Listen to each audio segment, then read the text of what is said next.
Vodafone idea इस वक्त आर्थिक दिक्कतों से जूझ रही है। कंपनी पर 1,80,000 करोड़ रुपए का भारी भरकम कर्ज है। साथ ही साथ कंपनी को मार्च तिमाही में 7,000 करोड़ रुपए का घाटा हुआ है। ऐसे में वोडाफोन आइडिया को कारोबार चलाने के लिए 70,000 करोड़ रुपए की जरूरत है। अब सवाल इस बात का है, आखिर इतनी भारी भरकम रकम का जुगाड़ वोडाफोन आइडिया कैसे कर पाएगी? इसके लिए डच बैंक ने कंपनी को 2 रास्ते सुझाए हैं। पहला तो ये कि कंपनी ये रकम इक्विटी मार्केट से उठा ले या फिर प्रतिग्राहक कमाई बढ़ाकर 200 रुपए कर ले। प्रतिग्राहक कमाई बढ़ाने के लिए कंपनी को लागत कम करनी होगी या फिर टैरिफ में बढ़ोतरी करनी होगी। अगर कंपनी टैरिफ बढ़ाती है तो वोडाफोन आइडिया यूजर्स का फोन का बिल महंगा हो जाएगा, जिससे वो ग्राहक उन कंपनियों में अपना नंबर पोर्ट करा सकते हैं जहां उनको सस्ती सर्विस मिल रही है। हालांकि हाल ही में वोडाफोन आइडिया के मैनेजमेंट की ओर से टैरिफ बढ़ाने से इनकार किया गया था। वोडाफोन आइडिया की एक और मुश्किल ये है कि उसको अगले साल तक 28,000 करोड़ रुपए की देनदारी चुकानी है। वोडाफोन को नॉन कन्वर्टेबल डिवेंचर्स का 6,000 करोड़ रुपए का प्रिंसिपल अमाउंट चुकाना है। मार्च 2022 तक एजीआर के 8,000 करोड़ रुपए चुकाने हैं। स्पेक्ट्रम फीस अप्रैल 2022 तक 8,200 करोड़ रुपए की चुकानी है।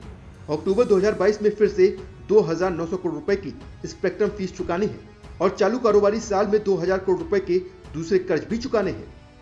घाटे से जूझ रही वोडाफोन आइडिया के लिए एक साल में 28,000 करोड़ रुपए चुकाना आसान नहीं होगा। अगर वोडाफोन आइडिया पैसा जुटाने में फेल हो जाती है तो आगे इसके लिए और दिक्कत बढ़ सकती है। इसे मोरेटोरियम की जरूरत पड़ सकती है। अगर ऐसा हुआ तो कंपनी को नया कर्ज लेने के लिए मुश्किलों का सामना करना पड़ सकता है। डच बैंक की रिपोर्ट में कहा गया है कि वोडाफोन आइडिया को इस वक्त सरकार के सपोर्ट की जरूरत है।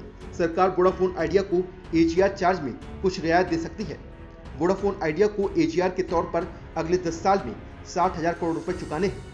इसके अलावा वोडाफोन आइडिया पर 8 बैंकों का 30,000 करोड़ रुपए बकाया है, जिसमें भारतीय स्टेट बैंक के 11,000 करोड़ रुपए, एस बैंक के 4,000 करोड़ रुपए, इंडसइंड बैंक के 3,500 करोड़ रुपए, आईडीएफसी फर्स्ट बैंक के 3,240 करोड़ रुपए, पंजाब नेशनल बैंक के 3,000 करोड़ रुपए, आईसीआईसीआई बैंक के 1,700 करोड़ रुपए, एक्सिस बैंक के 1,300 करोड़ रुपए और एचडीएफसी बैंक के 1,000 करोड़ रुपए बकाया है।